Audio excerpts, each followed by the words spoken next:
আরে ভাইয়া কোথায় আপনি? সোসাইটির গেটে পর্যন্ত এসে গেলাম। আরে ম্যাডাম, আমিও তো সোসাইটির গেটে দাঁড়িয়ে আছি। দেখুন লাল কালার একটি স্কুটি দাঁড়িয়ে আছে। আরে ভাইয়া এই যে আমি ইয়ার। আরে কোথায় আছেন? আমি তো দেখতেই পাচ্ছি না।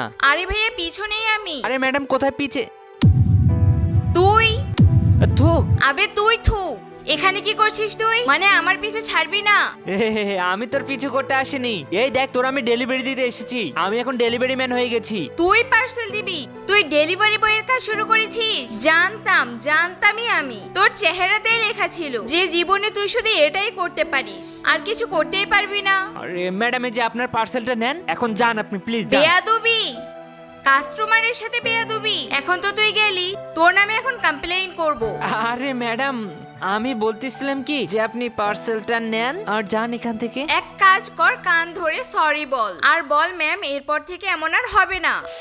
ও সরি ম্যাডাম, যান আপনি এখান থেকে, না হলে এখনই আপনি শেষ হয়ে যাবেন। বাই। সকাল সকাল এর মুখটা দেখতে হলো। আচ্ছা শোন, এক কাজ কর, প্রথমে আমাকে স্টোরিটা তো বল, মানে এই অবস্থাতে কিভাবে এলি? হ্যাঁ, জীবনও আমার সাথে মজা করতিছে, তুইও মজা কর। এক মিনিট, এভাবে কেন বলছিস? সানি সবকিছু ঠিক আছে তো? আর যতদূর আমি জানি তোর বাবা তো এসব করতে দিত না। ঠিক রিনা, যদি বাবা থাকতো তাহলে এই কাজটা করতে দিত না, আর এখন উনি নাই, তাই আমাকে করতে হচ্ছে। 1 বছর আগে বাবা ছেড়ে গেছে আমাদের।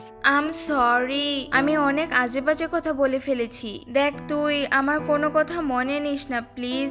যদি কখনো কথা বলার দরকার হয় তাহলে আমি আছি। দূরে সর, পুরো টি শার্টটা নষ্ট করে দিল একদম। আরে তোর চেহারা থেকে বেশি পরিষ্কার আমার এটা।